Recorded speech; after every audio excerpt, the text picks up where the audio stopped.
आणि आता महाराष्ट्रातील गावाकडच्या बातम्या पाहूयात वेगवान स्वरूपात। अमरावती जिल्ह्यातील अचलपूर येथील सापन प्रकल्पाच्या अपूर्ण असलेल्या कामासाठी 495 कोटींची मान्यता देण्यात आलेली आहे। या मान्यतेनुसार प्रकल्पाला 50 कोटी रुपये मिळणार असून उर्वरित कामे केली जातील। बच्चू कडू रवी राणांमधल्या वादावर मंगळवारी पडदा पडला होता, मात्र हा वाद आता पुन्हा चिघळण्याची शक्यता आहे। रवी राणा यांनी पुन्हा बच्चू कडू यांना इशारा दिलाय। मला कोणी दम दिला तर घरात घुसून मारेन असा इशारा रवी राणा यांनी बच्चू कडू यांना दिलाय, तर बच्चू कडूंनी देखील लढाईला तयार असल्याचं प्रत्युत्तर दिलंय। एका महिला पत्रकाराला केलेल्या वक्तव्यानंतर संभाजी भिडे हे पुन्हा वादात सापडलेले आहेत। महिला आयोगाने त्यांना नोटीस देखील बजावली असून सोशल मीडियावर त्यांच्या वक्तव्यावरून टीकेची झोड उठली आहे। कोरोना काळात व्हेंटिलेटर घोटाळा केल्याचा आरोप सुषमा अंधारे यांनी गुलाबराव पाटलांवर केला, मात्र याबाबत किरीट सोमय्या काहीच बोलणार नाहीत असं म्हणत सुषमा अंधारेंनी सोमय्यांवर निशाणा साधला। भाजपकडे असा कोणता अलाउद्दीनचा चिराग आहे जो घासला की सर्व आरोप गायब होतात असा सवाल करत सुषमा अंधारे यांनी भाजपवर टीका केली आहे। इंदापूर तालुक्यात ऊस परिषदेमध्ये राजू शेट्टी यांनी ऊसाला एफआरपी पेक्षा 200 रुपये दर मिळावा अशी मागणी केली आहे। 7 तारखेला मोर्चा काढणार असल्याचं देखील त्यांनी म्हटलं। नारायण राणेंच्या बंगल्यातील बांधकाम पाडण्याचे सुप्रीम कोर्टाचे आदेश असताना देखील किरीट सोमय्या हातोडा घेऊन तिकडे का गेले नाहीत असा सवाल सुषमा अंधारे यांनी केला। दाल में कुछ काला है या पुरी दाल ही काली है असा सवाल देखील त्यांनी सोमय्यांना केलाय। राज्याचे कृषी मंत्री अब्दुल सत्तार आणि आदित्य ठाकरेंमध्ये अनेक दिवसांपासून आरोप प्रत्यारोप सुरू आहेत। दरम्यान अब्दुल सत्तार यांनी आदित्य ठाकरेंना डिवसले। सिल्लोडला पप्पू नंबर 2 येत आहे अशी टीका सत्तार यांनी केली आहे।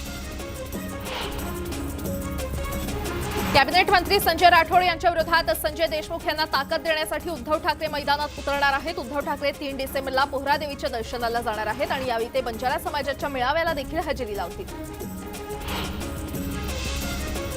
10 दिवस थांबा, आम्ही श्वेतपत्रिका काढतोय। मागच्या सरकारनं काय उद्योग करून ठेवले ते सर्व बाहेर येणार असा सूचक इशारा महसूल मंत्री राधाकृष्ण विखे पाटील यांनी दिलाय। मवियातील नेते दुःखी आत्मे असल्याची टीका देखील त्यांनी केली। स्वतःच्या अस्तित्वासाठी राहुल गांधींची भारत जोडो यात्रा असल्याची टीका महसूल मंत्री राधाकृष्ण विखे पाटील यांनी केली आहे। पक्ष लयाला गेला असल्यानं ही धडपड असल्याचं विखे पाटील म्हटले। पालघर येथे भगोरिया कंपनीची पाहणी करताना कंपनी मालकाला प्रश्न विचारल्यावर फॅक्टरी इन्स्पेक्टरनं उत्तर दिल्यानं विधान परिषद विरोधी पक्षनेते अंबादास दानवे हे अधिकाऱ्यांवर चांगलेच कडाडले। थेट अधिकाऱ्यांना फासावर लटकवण्याचं त्यांनी सुनावलं। पालघर येथील भगोरिया कंपनी स्फोटातील जखमींची अंबादास दानवे यांनी भेट घेतली। बोईसरमधील शिंदे रुग्णालयामध्ये जाऊन अंबादास दानवे यांची भेट घेत विचारपूस केली। भारत जोडो यात्रेच्या पार्श्वभूमीवर बारामतीमध्ये तिरंगा बाईक रॅलीचं आयोजन करण्यात आलं होतं। या तरुणांनी मोठ्या संख्येनं सहभाग घेतला। सोलापुरात संभाजी ब्रिगेडच्या वतीनं हर हर महादेव चित्रपटाचे दिग्दर्शक अभिजित देशपांडे यांचा निषेध करण्यात आला। दिग्दर्शक अभिजित देशपांडे यांच्या पोस्टरला काळे फासत जोडे मारो आंदोलन करण्यात आलं। नागपूर मनपानं ठराव घेत संगणक चालकांची नियुक्ती एजन्सीमार्फत केल्यानं तुटपुंजे मानधन दिलं जाणार आहे आणि यामुळे संगणक चालकांनी नागपूर मनपासमोर निदर्शनं करून आंदोलन केलं। 1968 साली नांदेड शहरातील वजिराबाद भागातील एका रस्त्याला डॉक्टर बाबासाहेब आंबेडकर यांचं नाव देण्यात आलं होतं, पण महापालिका प्रशासनानं त्या रस्त्याचं नाव बदलून बाबूभाई ठक्कर असं केलं। पालिका प्रशासनाच्या या निर्णयाविरोधात आंबेडकरवादी संघटनांनी आंदोलन केलं। कोट्यवधी रुपयांचे प्रकल्प गुजरातला जात असल्याच्या निषेधार्थ सांगलीमध्ये राष्ट्रवादी महिला काँग्रेसकडून जोरदार आंदोलन करण्यात आलं। यावेळी राज्य सरकारच्या या कृतीचा निषेध करण्यात आला। नागपुरात महिला काँग्रेसची बाईक रॅली काढण्यात आली। यावेळी शहराच्या मुख्य मार्गातून मार्गक्रमण करत भारत जोडो यात्रेमध्ये सहभागी होण्याचं आवाहन करण्यात आलं। राहुल गांधी यांच्या भारत जोडो यात्रेमध्ये नागपुरातून 5000 महिला सहभागी होणार आहेत। नागपूर शहर महिला काँग्रेसच्या अध्यक्षा नुसरत अली यांनी ही माहिती दिली। द्वेषाचं राजकारण संपवण्यासाठी राहुल गांधी भारत जोडो यात्रा करत असल्याचं देखील त्यांनी म्हटलं।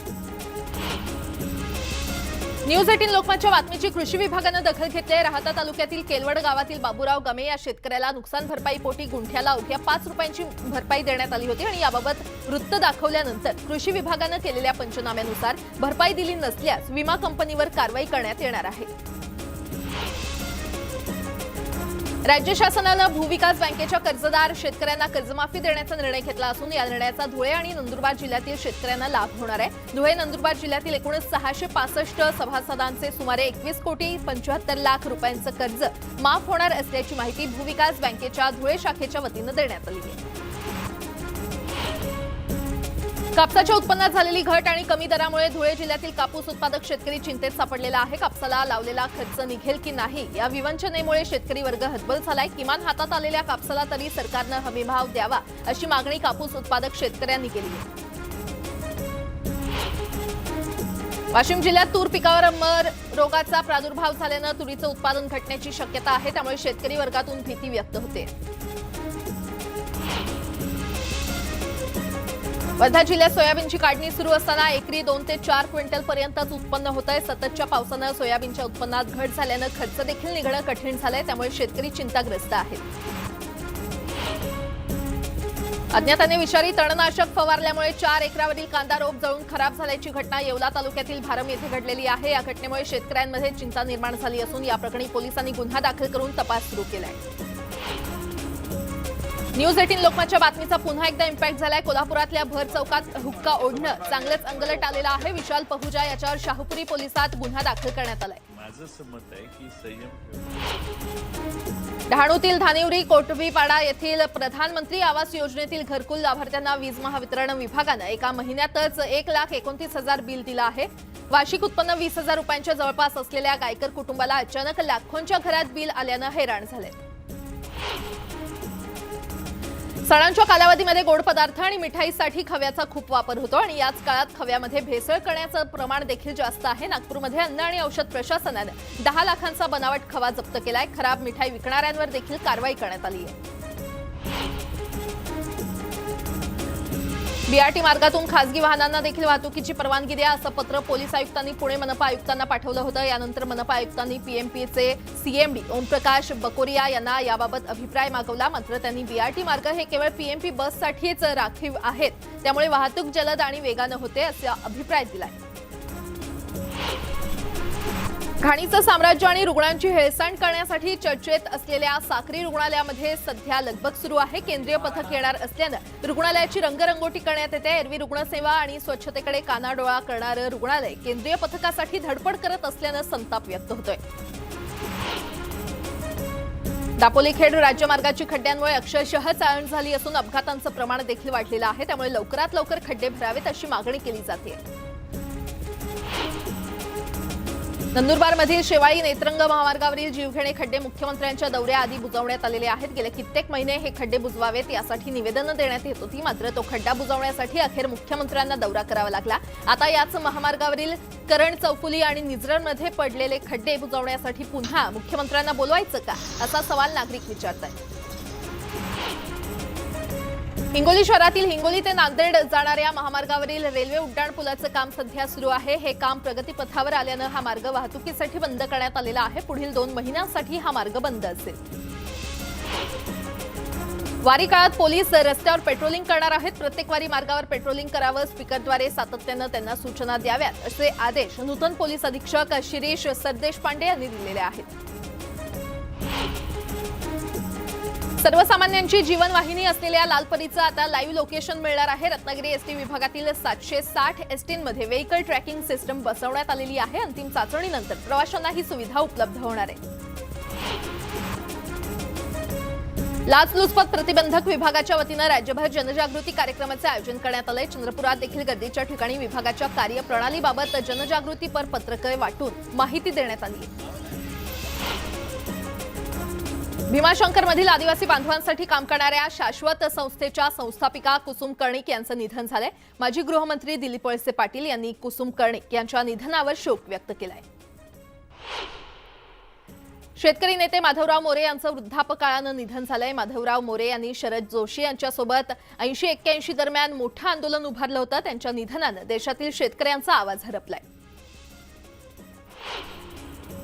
गोंदियातील दरेकसा येथील बोगद्याजवळ मालगाडी रुळावरून घसरल्यानं मुंबई कोलकाता रेल्वे सेवा तब्बल 8 तास विस्कळीत झाली। रेल्वे मार्ग दुरुस्त केल्यानंतर हा मार्ग सुरू करण्यात आला।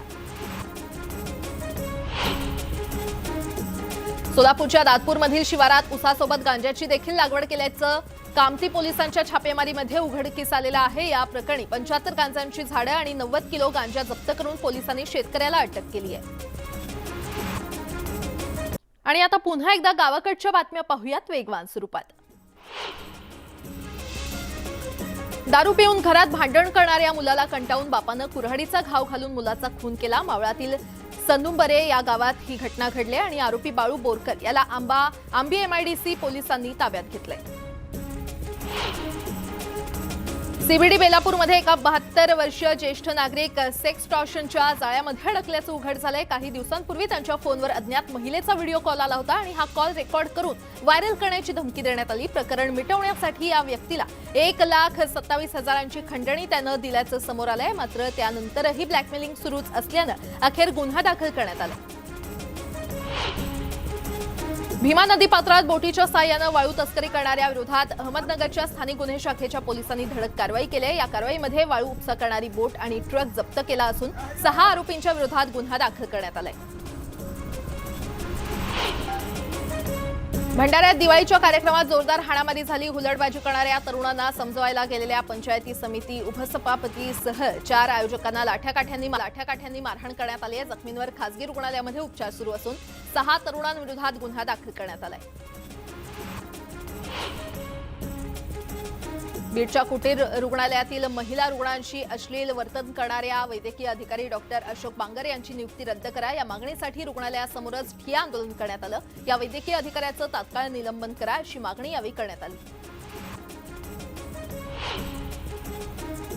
बीडच्या केज शहरात शेतकऱ्याला भर रस्त्यात अडवून 2 मोबाईलसह 49,500 रुपयांची रक्कम लुटल्याची घटना उघडकीस आली। या प्रकरणात केज पोलिसांनी 2 आरोपींना अटक करून त्यांच्याकडून मोबाईल आणि रक्कम हस्तगत करण्यात आली आहे।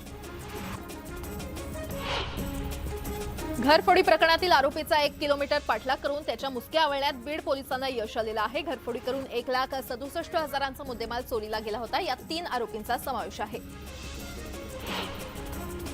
बीडच्या माजलगाव शहरात 100-200च्या बनावट नोटांचा चलनात वापर होत असल्याचा गंभीर प्रकार समोर आला आहे आणि या प्रकरणी बनावट नोटा चलनात आणणाऱ्या विरोधात कारवाई करावी अशी मागणी लोकांकडून केली जाते।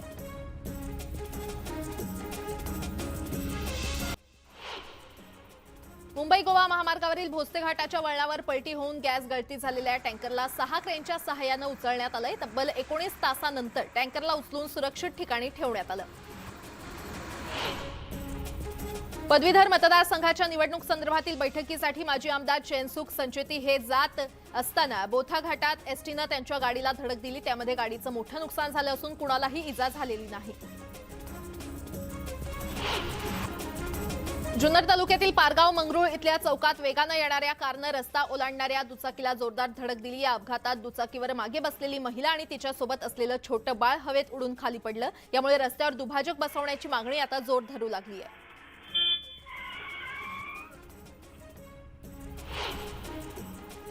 जुन्नरच्या येनेरे गावात जंगली तरस आढळला असून हा व्हिडिओ सोशल मीडियावर व्हायरल होतोय। वनविभागानं हा तरस जेरबंद करावं अशी मागणी ग्रामस्थांकडून केली जाते। चंद्रपूर ताडोबा अंधारी व्याघ्र प्रकल्पातील सेलिब्रिटी वाघीण अशी ओळख असलेल्या मायाचं पर्यटकांना दर्शन झालं। ती पुन्हा एकदा आई झाली असून मोहर्ली गेटवर बुधवारी सकाळी पर्यटकांना तिचं बछड्यासह दर्शन झालंय। माया आणि बछड्याला पाहून पर्यटकांची सफारी सुफळ झाली।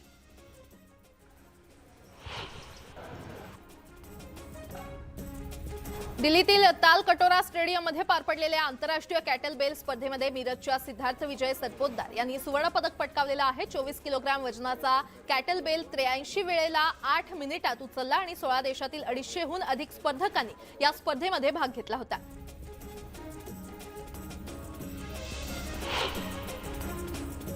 या बातम्यांसह या बुलेटिनमध्ये वेळ झाली इथेच थांबण्याची। मात्र ताज्या घडामोडींसाठी पाहत रहा न्यूज 18 लोकमत।